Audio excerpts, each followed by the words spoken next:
cette nouvelle masterclass aujourd'hui sur un sujet ô combien important quand on développe avec des coding agents, sur le contexte ROT. Et on est très heureux de recevoir Florian. Florian que probablement vous avez dû entendre parler sur LinkedIn. Il parle beaucoup, tu as beaucoup parlé notamment de ton guide Claude Code, qui est hyper cool sur GitHub, que je vous invite à aller voir, qu'on vous enverra de toute façon après le webinaire par mail. Et tu es aussi, entre autres, core maintainer de RTK. RTK, qui est une lib qui est extrêmement populaire et qui monte très vite. Tu vois qu'on est à plus de 50 000. Alors que quand on a annoncé le webinaire il y a 2 semaines, on était à 32. Donc il y a une grosse accélération ces derniers temps, c'est cool. Effectivement, de plus en plus de monde en parle et c'est de plus en plus intégré dans la stack un peu par défaut des devs qui utilisent les coding agents. Donc on va en parler. On voulait pas que ce soit un talk juste pour parler de RTK, mais plus pour parler du concept, du problème en tout cas auquel ça répond, qui est un problème qui est agnostique et pour lequel il y a beaucoup de solutions qui existent. Et donc on est super content, Florian, de t'accueillir pour parler de ce sujet-là. On va parler de contexte engineering, d'optimisation de contexte, de compression de tokens. On voit que c'est quand même on savait que c'était un enjeu important, mais avec les dernières annonces des grands providers, bah, ça l'est d'autant plus. On a bien la preuve qu'effectivement aujourd'hui le prix des tokens il est quand même largement subventionné et que ça va pas forcément durer comme ça pendant très longtemps. Les modèles vont s'améliorer, certes, mais en fait, c'est la manière dont on va euh, les, les, les orchestrer, les cadrer, les framer, qui va créer toute la valeur. Donc, on va parler de ça aujourd'hui. Florian, je vais te laisser la parole. Merci encore d'être là aujourd'hui avec nous. N'hésitez pas si vous avez des questions à les poser en commentaire. On les posera à Florian directement à la fin de ta présentation. Je crois que j'ai tout dit.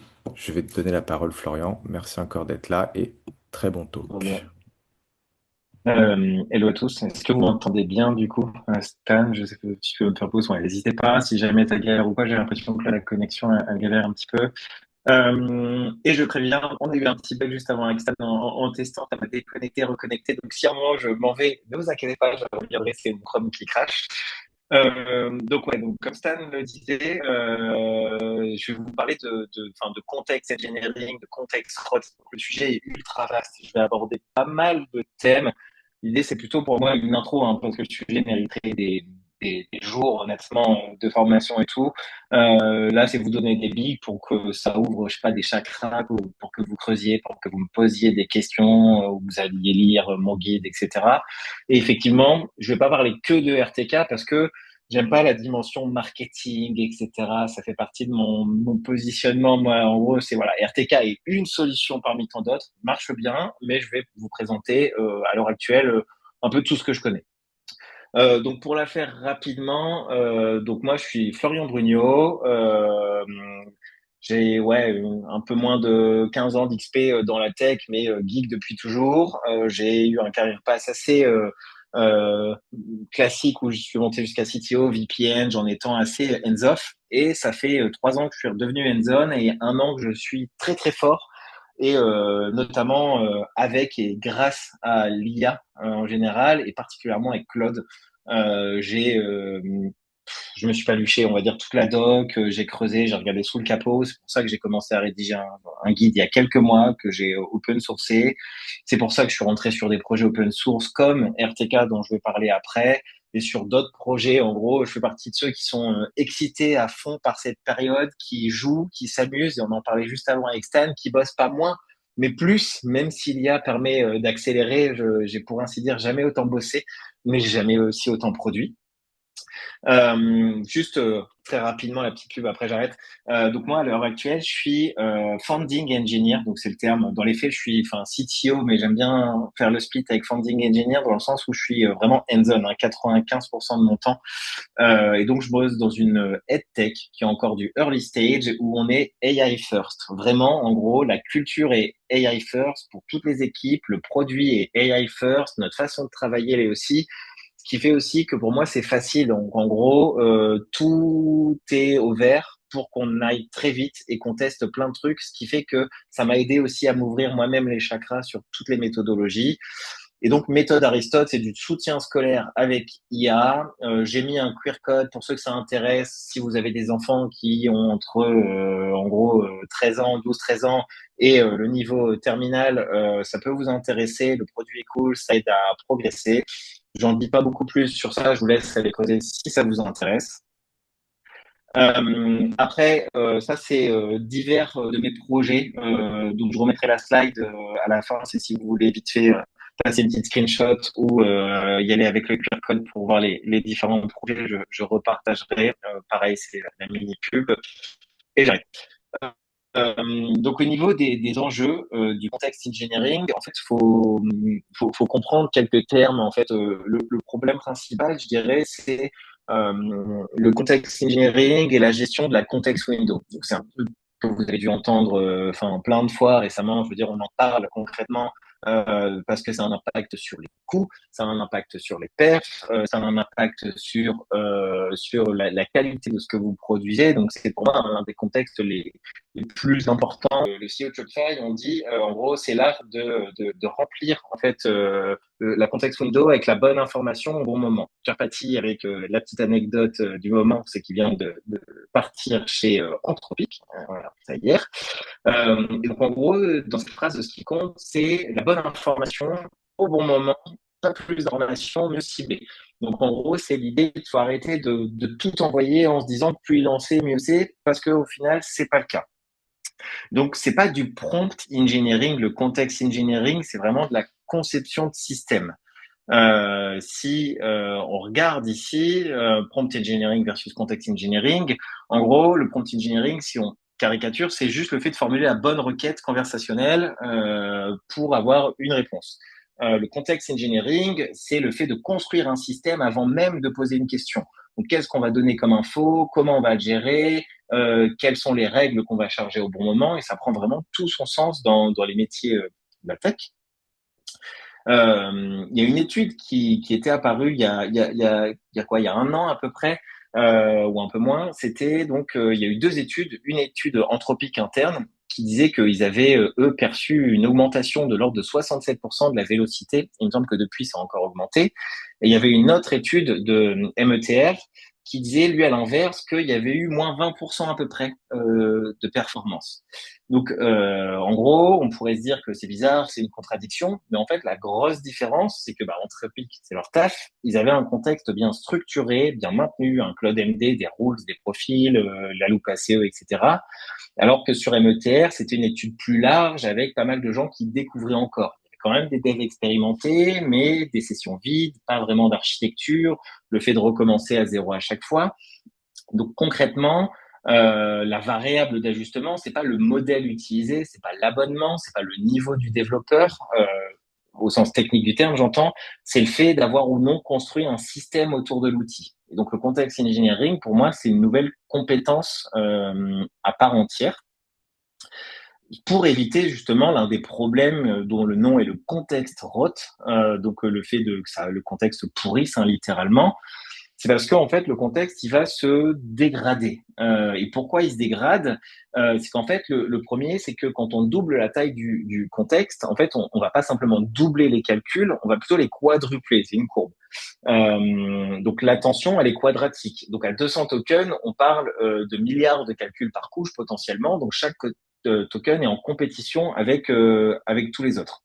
Le deuxième point, c'est qu'en fait, donc il y a des études, dont une de Stanford en 2024, je crois, qui expliquait qu'en gros, il y a une perte de précision au centre.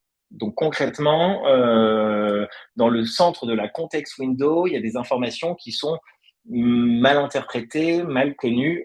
Donc le modèle mémorise mieux le début et la fin. Et donc il y a une sorte de zone grise au milieu. Donc si vos règles critiques se retrouvent par exemple en bas de votre Cloud MD et que le Cloud MD est trop gros, il y a de grandes chances qu'en fait les règles critiques se retrouvent au milieu de ce contexte-là. Et donc un truc tout bête à tester, c'est de voir déjà juste en réorganisant, en bidouillant un Cloud MD ou un truc comme ça, si vous voyez les différences avec les mêmes questions. C'est toujours bon pour le son ou pas, Stan? Je fais un check. Ouais, franchement, c'est nickel. Trop bien. Ensuite, donc, il y a une dégradation continue de la qualité. Donc, ça, c'est une étude dont vous avez sûrement entendu parler. C'est l'étude de Croix en 2025 aussi. Donc, c'est pas une falaise, en gros, c'est une dégradation continue et progressive. Concrètement, à 99%, on a 99% de précision sur à peu près 16 000 tokens, et ensuite ça descend. Donc au-delà de 50 000 tokens, la courbe elle s'accélère et à 200 000 tokens, l'étude expliquait qu'il y avait à peu près 50% de moins de performance, de précision. Donc concrètement, là, ça donne un premier point sur les modèles qui sont sortis récemment à 1 million de tokens, etc. Pour le coup, moi, j'exploite quasiment pas parce que je me fie à cette étude, mais a priori, c'est pas forcément la meilleure façon de faire. Donc, personne ne dit qu'effectivement, en gros, la qualité va vraiment se dégrader à fond. C'est pour ça après qu'il faut utiliser les compacts, les clears, ce genre de choses. Et il y a même eu une autre étude de Nolima en 2025 qui expliquait qu'il y avait à peu près 10 modèles sur 12 qui tombaient sous les 50% à partir de 32 000 tokens. Donc, je sais pas si vous voyez ce que c'est, mais c'est que dalle. Hein. Quand on met le Cloud MD, les MCP, les skills, etc., les 32 000 tokens, on peut vraiment les atteindre très, très vite sur un gros projet. Et il y a aussi le fait que sur les coding add-ons, plus on va lui donner de fichiers analysés, évidemment, plus le contexte est lourd, le nombre de tokens, mais même l'ordre de grandeur, faudrait lui donner 3-5 fichiers max. Au-delà de 8 fichiers, on estime qu'il y a à peu près 40% de dégradation. Donc cette étude-là, elle est en ligne. Là, je vous explique la façon dont je l'ai perçue, donc je l'ai compris, mais il y a des éléments vachement plus précis. Ensuite, donc, il y a le MECW, donc Maximum Effective Context Window. Donc, en gros, l'idée, c'est l'INCTX, un projet open source qui le formule très bien, je trouve, qui dit The winners won't be those who can afford 1 million token context. They will be those who achieve the same result with 10K. Donc, en gros, l'idée, c'est pas de pouvoir se payer un gros modèle avec une fenêtre de 1 million de tokens. Le talent, entre guillemets, c'est justement d'arriver à faire les choses correctement avec pas grand-chose. Et donc, vaut mieux une fenêtre de 128K bien utilisée, bien carrée, etc., qu'au final, exploiter une fenêtre de 1 million de tokens qui, de facto, à l'heure actuelle, sera sûrement polluée. Euh, donc, qui ressort, c'est que typiquement, il y a plein d'endroits où il faut faire attention. Le premier, donc le Cloud MD, hein, donc je suis très orienté Cloud. Après, tout ce que je dis comment dire, transfert sur Codex, sur Gemini, etc. Donc Cloud MD, c'est le cerveau de votre agent entre les sessions. Donc le fichier de config qui dit qui vous êtes, ce que vous faites, ce que le projet, etc. Et en gros, il y a Human Layer qui a fait une étude qui disait que globalement, entre 1 et 100 lignes, donc moins de 100 lignes, à peu près 100 lignes, on a 95% d'adhérence aux règles avec des shots répétés, vu que c'est pas euh, si on relance la même question plusieurs fois, comme c'est pas déterministe, on n'est pas sûr d'avoir la même réponse. Mais là, si le fichier est assez petit, on a à peu près 95% d'adhérence aux règles. Et à partir de 600 lignes et plus, on chute à 45. Donc ça, on l'a vu pas mal circuler sur LinkedIn, sur les articles et tout. Au début, c'était la mode du gros Cloud MD, enfin, ce genre de fichier. Et après, on a dit, non, non, il faut réduire au maximum. Donc en gros, un truc qu'il faut faire attention, c'est qu'en plus, si on se laisse guider par Claude lui-même et qu'on lui dit de mémoriser ça, enregistre et tout, il va potentiellement faire grossir le Claude MD de façon dangereuse et du coup, sans s'en rendre compte, la qualité de votre contexte peut se dégrader au fur et à mesure des semaines, des mois. Il y a une autre étude qui est un peu plus velue de Elias Calboreanu, Rinou, je sais pas exactement comment le présenter, de l'étude Paulsen. Donc, ils ont mesuré l'impact d'un contexte structuré sur des systèmes multi-agents. Donc, en gros, les chiffres qui vont être intéressants, c'est que si on maintient bien son architecture de contexte, on va diviser par 2 le nombre d'itérations nécessaires. Donc concrètement, le nombre de fois où l'agent, si on caricature, va louper, enfin faire des boucles pour répondre à ce que vous lui avez demandé. Et en gros, le finding le plus intéressant, c'est que 72% des cycles d'itération provenaient d'un contexte insuffisant ou ambigu.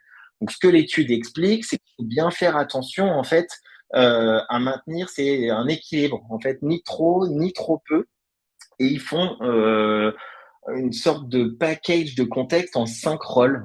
Donc l'autorité, donc c'est le fichier qui décide. Donc dans un système multi-agent, c'est celui qui va déterminer quelle sortie est autoritative. Donc en gros, qui va décider? Est-ce que c'est un agent designer? Est-ce que c'est l'humain? Est-ce que c'est un agent reviewer? L'exemplaire, donc c'est, on va donner, quand on donne un exemple à l'agent en lui disant, tiens, c'est ça un bon test, tiens, c'est ça, je sais pas, une belle fonction, pour lui, c'est plus simple de reproduire. Il faut lui donner des contraintes, des bornes qui vont être non négociables, pas juste des préférences, hein, mais des règles de rejet, ça interdit, ça tu dois faire comme ça, etc. Des critères d'évaluation. Qu'est-ce qui fait qu'à un moment, il va comprendre entre ce qui est bon, ce qui est pas bon. Donc, le mieux, c'est quand c'est chiffré. Hein. Donc, je sais pas, les tests unitaires, par exemple, c'est un bon candidat. Un auditor, donc en gros, un système qui permet justement de scorer, qui va comprendre comment utiliser les critères d'évaluation et quoi mesurer avec les contraintes pour dire si on a respecté ou pas. Et après, il y a différentes métadatas qui sont les contextes purs du projet, la version de l'attaque, la phase du sprint, les décisions passées, etc. Donc en gros, l'étude elle est assez velue, mais elle explique pas mal de choses sur comment bien aider votre agent à bien répondre.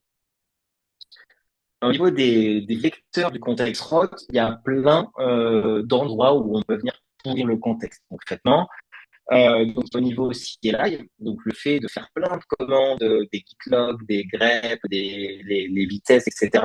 Il retourne des milliers de lignes de code. Quand vous lancez vos tests unitaires avec vitesse ou quoi, ça va vous mettre plein de messages. Si vous faites un git status, ça va afficher plein de lignes. Spoiler, c'est à cet endroit qu'agit RTK et dont on va parler après.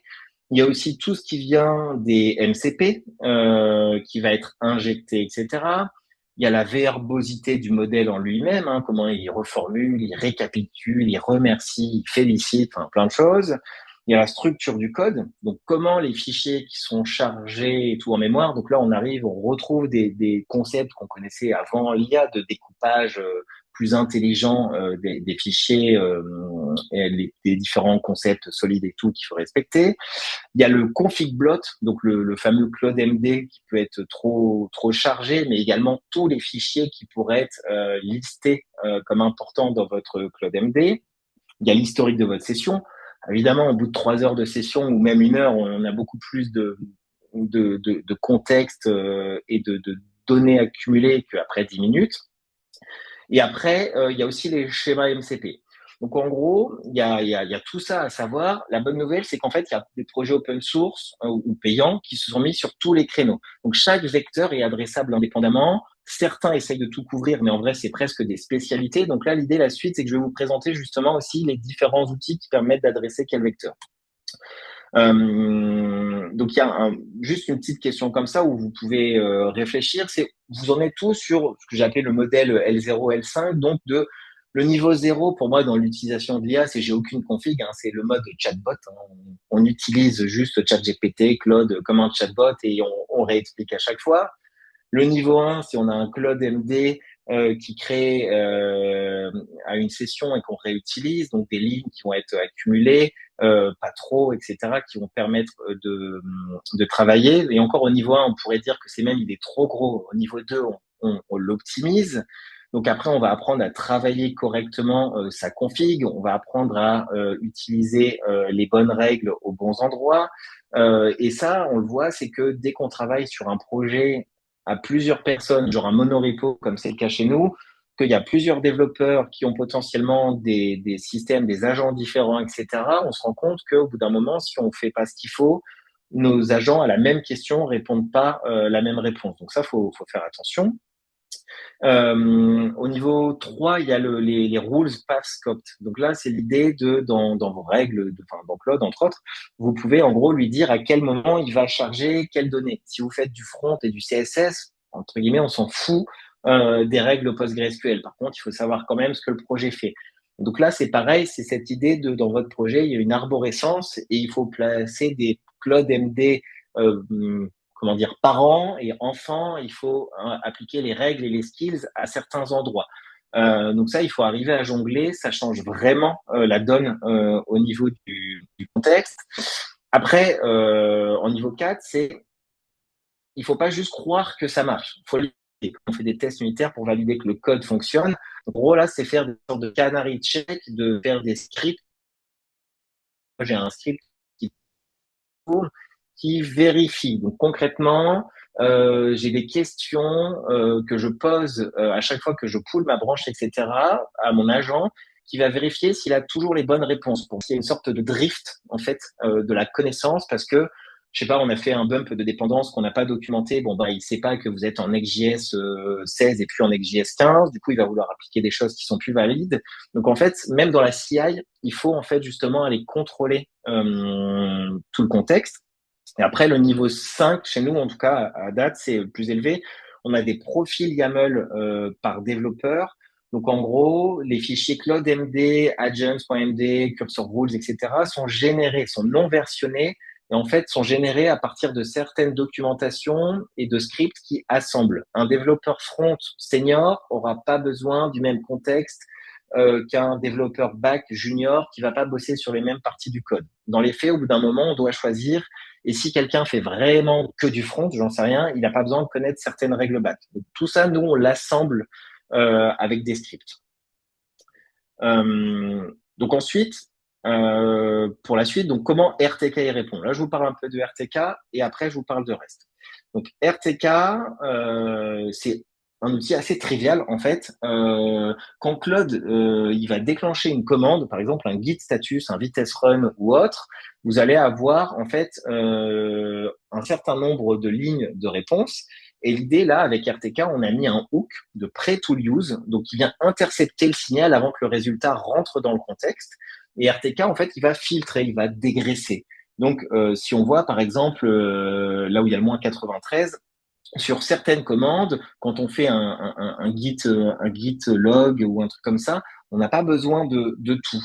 Donc en gros, RTK va venir éliminer tout le bruit de façon différente sur les différentes commandes, parce qu'il y a des commandes plus triviales à gérer que d'autres. Donc certaines vont être gérées purement en Rust et certaines vont être gérées via des filtres en TOML, etc. Donc ça, je vous invite à regarder dans le code comment ça fonctionne. Dans les faits, si vous voulez juste utiliser le truc, vous l'installez, vous faites un init du hook, etc. Et ça marche sur Cloud, sur Codex, sur tout. Vous vous en souciez plus et concrètement, ça vous fait économiser des tokens sur les tokens qui sont générés par les outils CLI. Et c'est là où on va préciser après. Donc, ça agit sur une couche. Si vous l'avez déjà installé, je vous invite à faire un RTK Gain, G-A-I-N, pour regarder en gros ce que vous avez gagné d'après les stats qui ont été enregistrés, ou même un RTK Discover qui vous permettra en fait de voir tout ce qui a été catché ou non catché. Moi, mes chiffres, et là encore ils ont évolué depuis, c'est qu'en gros j'ai à peu près 86% de réduction sur mes commandes, que j'en ai eu des dizaines de milliers qui ont été interceptés, et qu'en gros l'ordre de grandeur c'est ce qui est rentré, c'est 460 millions de tokens, à peu près 500 millions, et on a grosso modo quasiment 60-70 seulement qui sont sortis. Donc on a quand même une réduction qui est non négligeable.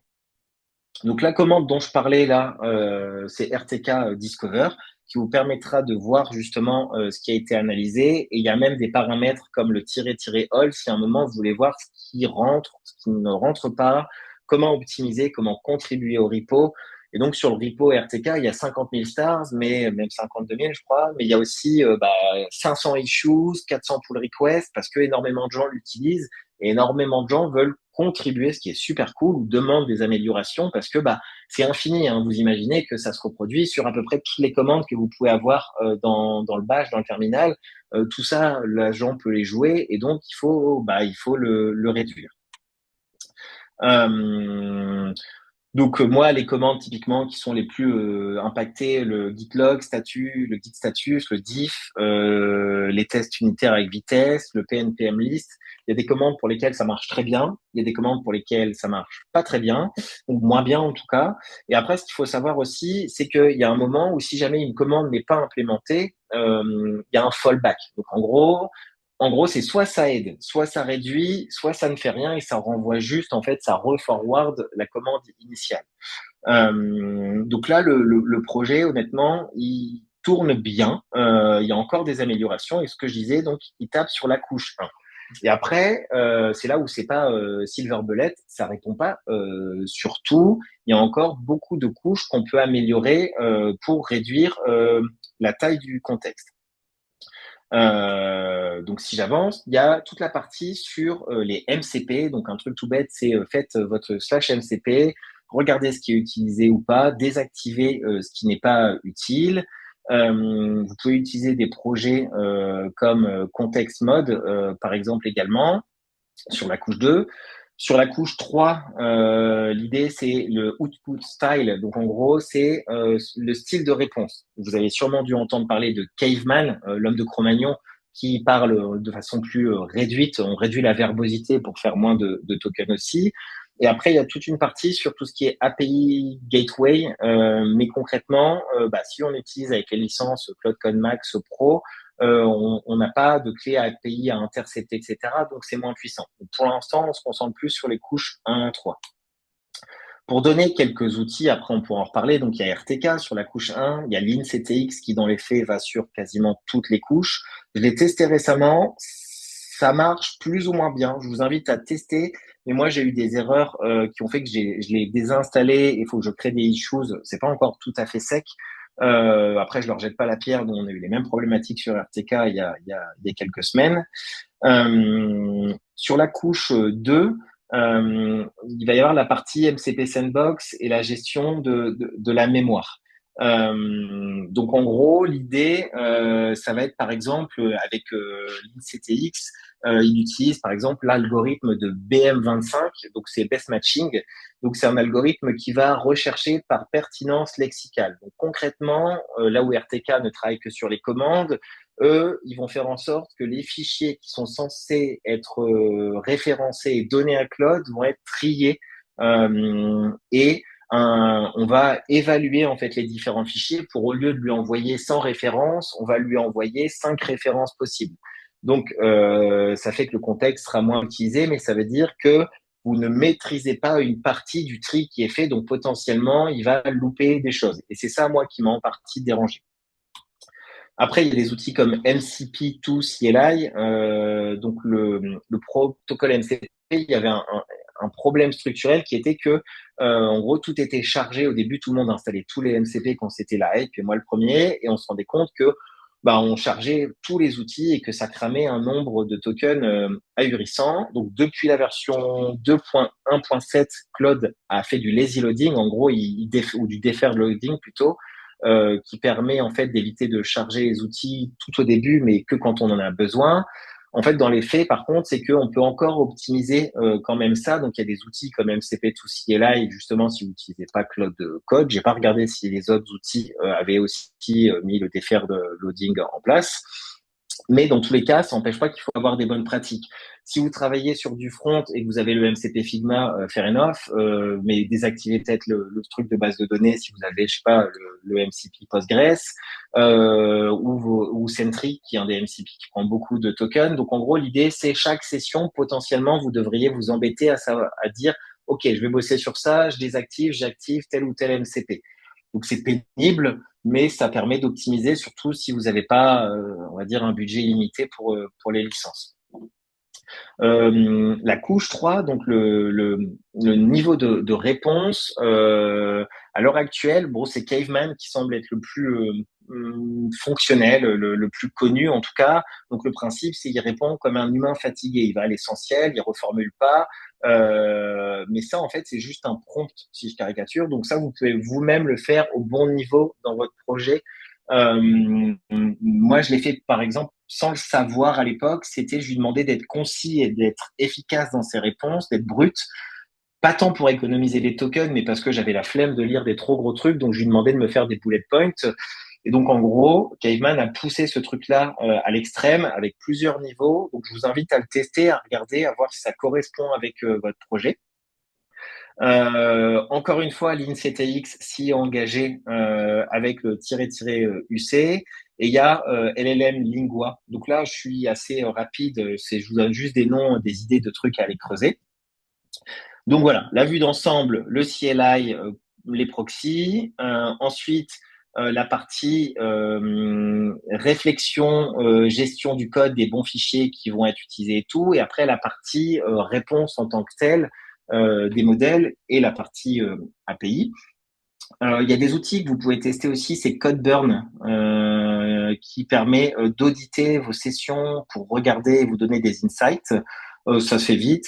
Il y a aussi Token Savior qui peut vous donner des infos.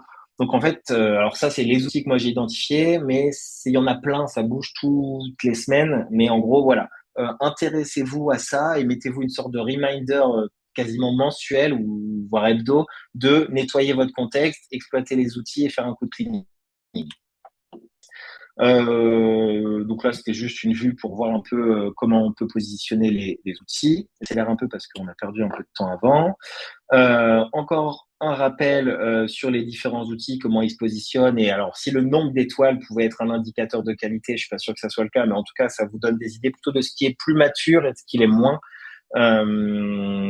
Et ensuite, il y a encore plein de choses. En fait, l'écosystème, comme je disais, il bouge super vite. Il y a l'optimisation du cache, du prompt caching. Typiquement, en gros, logiquement, c'est le KV cache. Anthropic appelle ça le prompt caching. Donc, en gros, l'idée, c'est que si vous ouvrez une session qui a un contexte et que vous ne faites pas bouger ce contexte, que vous reposez une question, logiquement, ça va consommer que 10% des tokens de ce que ça a fait précédemment. C'est du cache, quoi. Et en fait, ça, il y a beaucoup de gens qui essayent de travailler dessus, justement, pour optimiser. Donc, il y a trois règles pour que ça fonctionne. Donc, il faut justement éviter de venir, par exemple, modifier vos fichiers de configuration en cours de route parce que votre code MD est réinjecté à chaque fois. Il faut imaginer qu'à chaque fois, tout est réinjecté et tout s'accumule. Donc, modifier son cloud MD en cours de route sur une session, c'est pas bon. Vaut mieux quitter, recharger la session. Voilà. Un autre sujet, c'est la mémoire cross-session. Vous avez sûrement entendu parler de Mem0, Memvid, MemoryBear, Autodream, ou alors Claude Mem aussi. Donc, c'est l'idée de comment justement on optimise la connaissance qui va se transférer entre sessions ou entre agents sans éclater le contexte. Donc il y a même Zero qui est un des plus connus, en gros, qui va permettre de retrouver les infos intéressantes. Il y a Memvid qui va encoder les chunks en espèce de queer code, qui va en gros rendre ça plus compact qu'une base de DB vectorisée. Il y a Memory Burr qui va utiliser, si je dis pas de conneries, attention au nom, la courbe d'Ebbinghaus, qui va en gros scorer les différents souvenirs et les effacer au fur et à mesure.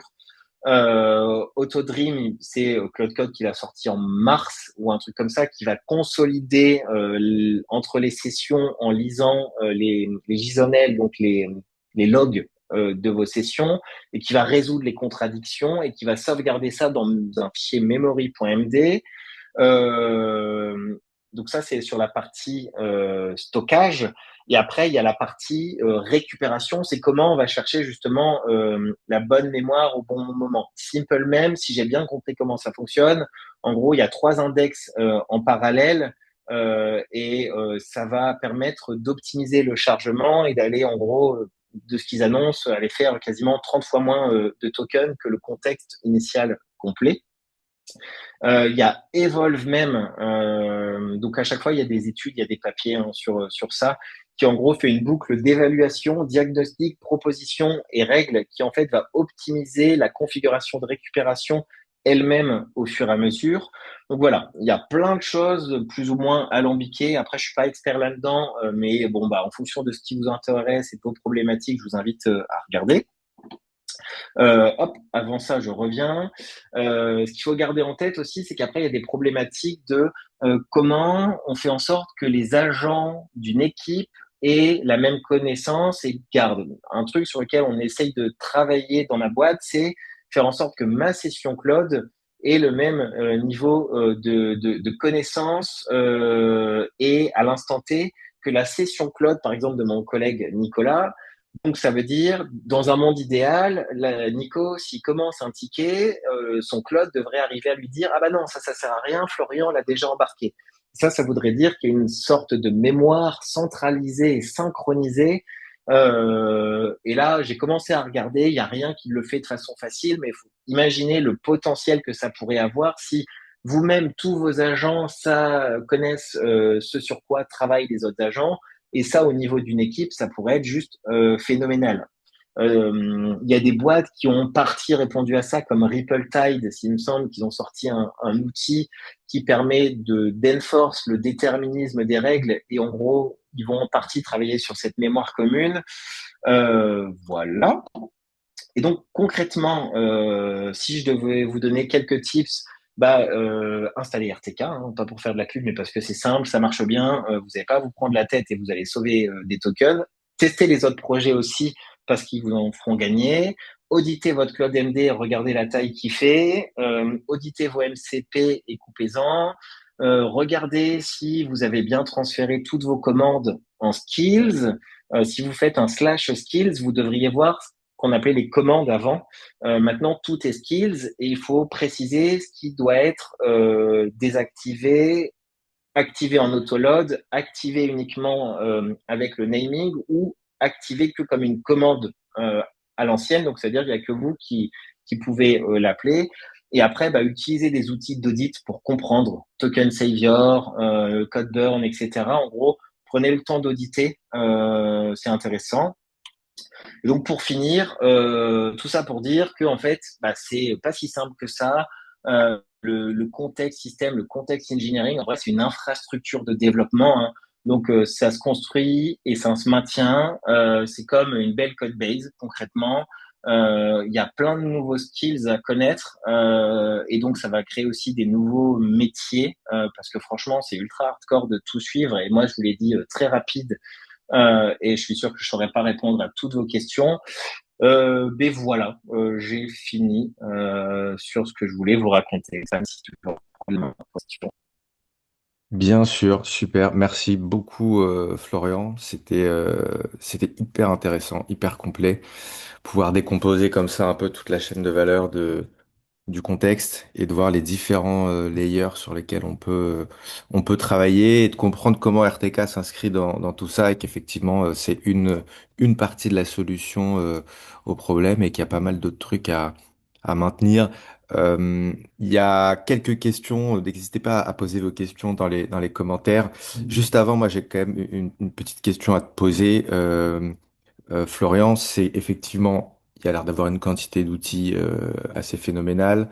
C'est assez compliqué de le suivre. Si même toi qui maintiens RTK, t'as du mal à suivre tout ça, pour nous, le commun des mortels, ça va être encore plus compliqué. Qu'est-ce que tu recommandes, toi, dans une équipe, pour essayer d'expérimenter, de benchmarker, de suivre ces choses-là? Qu'est-ce qui serait raisonnable par rapport à la manière dont les choses évoluent, à la vitesse dont elles évoluent? Qu'est-ce qui serait raisonnable aujourd'hui dans une équipe de se fixer comme objectif, comme gouvernance sur ce sujet-là? Est-ce que c'est une personne qui est un peu au nord du sujet et on se fait des rétex toutes les semaines, toutes les 2 semaines? Est-ce que il faut tester plusieurs configs différentes et avoir quelqu'un qui vraiment se focus dessus pendant une petite période? Voilà, qu'est-ce que toi tu recommanderais pour gérer ce sujet un peu en continu et commencer à distiller ces pratiques dans le mindset d'une équipe?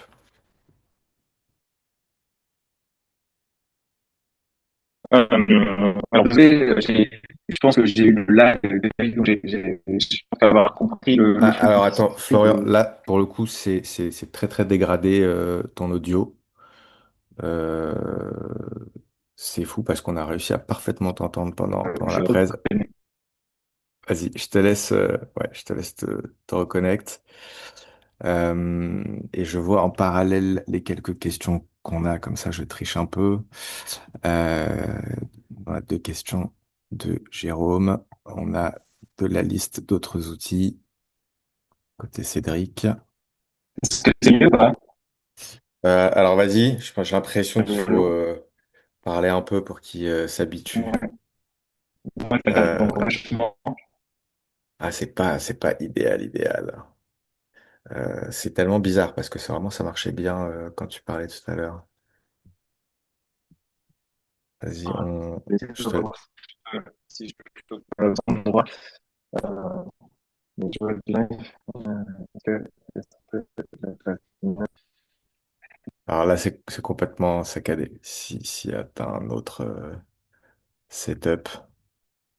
En tout cas, ce que je peux vous dire pour les autres, c'est que on va vous partager la presse, on va vous partager le replay. Avec la magie du montage, on va enlever tous les moments de setup. Et Florian vous a aussi préparé un petit doc en plus de la presse qui résume pas mal de choses autour de ce sujet de l'optimisation de contexte. Euh, et donc, on vous balancera tout ça à la fin, probablement, de cette semaine. Alors, nouvelle Allô, tentative. allô. Est-ce que vous Oui, m'avez retrouvé? oui, on t'a retrouvé, Ah, Florian. bon. Ta voix en continu est bien meilleure que saccadée. Tu avais eu la question du coup? Alors, c'est trop bizarre que ça ait marché pendant la presse. Non, je veux bien que tu me la reposes, s'il te plaît. En gros, ce que j'avais compris, c'était sur la gouvernance. Donc, qu'est-ce que je recommande, comment mettre ça en place. C'est bien ça? Ouais, c'est ça. C'est-à-dire que moi j'ai l'impression qu'un des gros trucs qu'on retient de ce que tu présentes, c'est que le problème, c'est pas un problème, c'est plein de petits problèmes à différents endroits de la stack. Il y a énormément de méthodes d'optimisation qui peuvent exister. Tout est pas forcément complètement sec. Et que d'ailleurs, comme tu disais, l'indicateur de nombre de stars est pas forcément toujours un bon indicateur. Il y a plein d'approches différentes. Et pourtant, c'est quand même un sujet qui est extrêmement important, qui l'est d'autant plus ces derniers temps.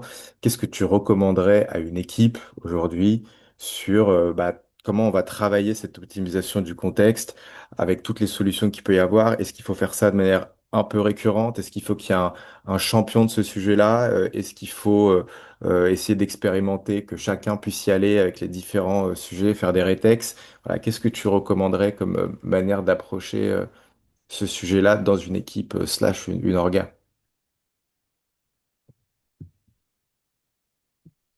Bah déjà, c'est de faire monter un champion ou des champions, je dirais. Donc, c'est avoir des gens qui vont avoir un fort intérêt pour ça. Je m'identifie, moi, à ce genre de personnes. Avoir du temps dédié, hein, concrètement, parce que suivre tout ça, c'est de la grosse veille qu'il faut faire.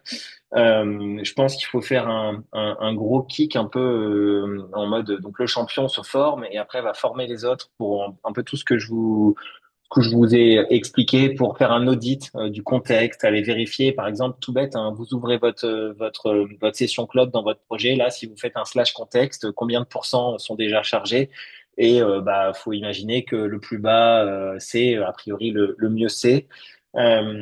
Et après, il faut suivre ça donc de façon manuelle. Déjà, le truc tout bête, c'est mettez-vous un rappel, hein, je sais pas, tous les mois, de regarder et d'optimiser ça. Donc le tour des MCP, le tour des skills, du nettoyage, parce que des skills, on en rajoute, on en retire, etc. Vous pouvez faire ce que j'ai fait, qui est un petit système que j'ai décrit sur mon guide, mais des sortes de questionnaires à faire tourner. Donc concrètement, moi j'ai un script qui est un hook Husky qui tourne automatiquement quand on fait un check-out ou un pull, qui va aller reposer à l'IA les questions que j'ai déterminées avec les réponses. Donc en gros, on lui demande quelle est la version de Next.js, il est censé répondre la version que je lui ai donnée, que moi j'ai choisie, qui est la bonne. Et si c'est pas le cas, bah ça veut dire qu'en gros le contexte a drifté. Donc là, je fais la version ultra triviale. Après, dans les faits, on peut aller demander des trucs beaucoup plus compliqués, genre quelle est la bonne façon de rajouter un endpoint et en gros il est censé dire qu'il faut je sais pas rajouter une couche repository, une couche service, une couche routeur, etc. Oui, après, je crois que j'ai vu passer là dans les messages, on peut planifier les choses. Ouais, tout à fait, hein. On peut utiliser justement la partie planification pour aller faire attention. Les hooks, c'est une bonne idée aussi. C'est pour faire en sorte que on ait justement des contrôles qui sont faits régulièrement. Typiquement, moi, j'ai un truc qui tourne qui vérifie que j'utilise bien les bonnes commandes en fonction de ce que j'ai demandé. En fait, c'est un peu comme RTK. Ça va venir catcher ce qui a été demandé et ça va venir enforce de passer par un agent, un skill pour y répondre. Et après, bah, c'est tester, c'est tout bête, mais c'est test and learn, hein. Tester les outils, voyez ce qui marche. Après, ce qu'il faut savoir, c'est que des fois, ça marche, et puis il y a une mise à jour, ça marche plus. Donc en fait, c'est un peu un truc continu, comme suivre les erreurs ESLint, comme suivre tous les indicateurs de métriques de qualité du code. Moi, je suis quasiment sûr que prochainement, on aura des outils comme Datadog ou des équivalents pour suivre tout le contexte. Alors, sans faire de pub, il me semble qu'il y a déjà certains comme chez PackMind, etc., qui travaillent sur ce genre d'outils. Mais en gros, il y a un truc à faire. Et tout ça, donc c'était une grosse réponse pour vous dire que bah s'il n'y a pas j'ai pas encore la réponse magique à ça. Moi, ce que je dirais, c'est que bah j'y alloue au moins 5 heures par semaine minimum, donc quasiment une demi-journée ou une journée, voire certaines semaines de d'optimisation de tout ça. Ok, super, super intéressant. Et du coup, tu as couvert quelques autres questions qui étaient posées, effectivement. Et je trouve ça vachement intéressant ce que tu dis sur... on sent bien qu'il y a un besoin d'un acteur, d'un outil, de quelque chose, justement, sur cette gestion, optimisation du contexte. Et comme tu disais très bien tout à l'heure, c'est à traiter comme une code base à part entière. D'ailleurs, c'est dans la code base. Et pour le coup, la criticité est même peut-être plus importante encore, puisque bah, c'est l'input qui va être utilisé par les coding agents de chaque dev. Donc possiblement l'impact derrière peut être multiplié de manière assez importante. Allez, on prend une dernière question, comme on se rapproche et qu'on a largement dépassé l'heure. Euh, tac, tac, tac. Bah, voilà, on a répondu à plusieurs des questions que tu posais, Jérôme. Donc je prends la question d'Edouard. Est-ce que ça te paraît réaliste de faire travailler des membres d'équipe qui bossent avec des providers différents? Attends, est-ce que tu peux, ça saccade à mort pour moi, est-ce que tu peux l'écrire Ah, dans le chat juste que j'ai, ouais, c'est, c'est un carnage sur Zoom, je suis désolé, j'ai honte. t'inquiète Ça te pas. paraît réaliste de faire travailler des membres d'équipe qui bossent avec des problèmes différents? Des Euh, providers. des providers différents. Ah, oui, oui, bah oui, nous, je le fais en fait. Concrètement, c'est ce que je fais chez nous parce qu'on en a qui travaillent avec Cursor, avec les modèles GPT, etc. Et on a fait des tests aussi sur Gemini.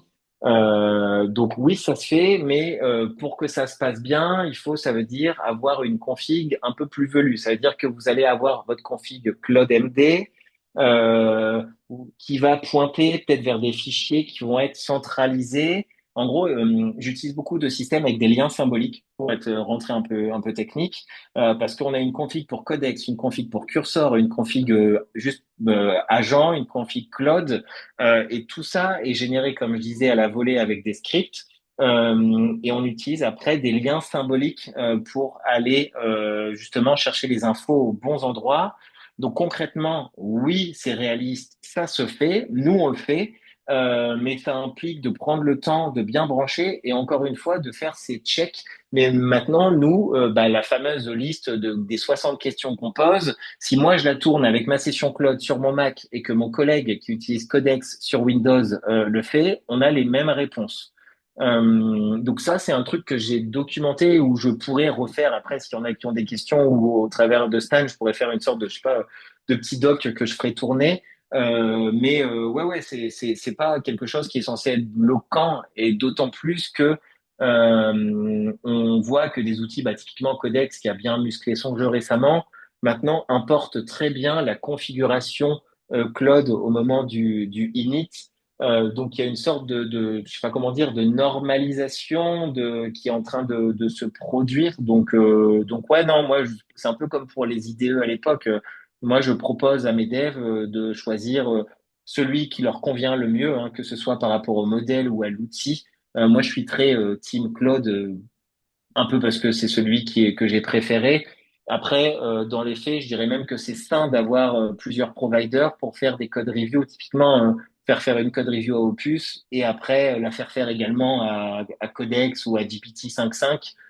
Ça va faire monter le niveau de qualité. Donc, je vous encouragerais même à le faire en fait. Super, hyper intéressant, effectivement.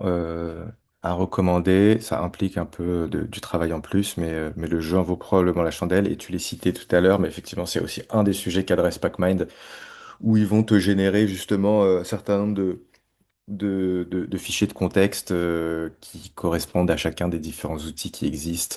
Même s'ils ont tendance à se standardiser, à s'homogénéiser, il y a quand même quelques spécificités par outil et PacMind s'occupe de le faire. Mais en plus, je crois que Cédric était dans la salle, donc il sera content. On a parlé de vous. Euh, on va s'arrêter là. Il est 13 heures. C'est l'heure d'aller déjeuner pour ceux qui ne l'ont pas encore fait. Merci à toutes et à tous pour votre participation et d'être restés jusqu'au bout malgré les petites difficultés techniques. Merci à toi, Florian, pour cet échange. C'était super intéressant, un vrai concentré de knowledge très à jour sur ce sujet ô combien épineux et important. Et donc, on se retrouve bientôt pour de prochaines masterclass sur des sujets tout aussi intéressants. On vous tient au courant. Bon appétit, à très vite et à bientôt. Salut!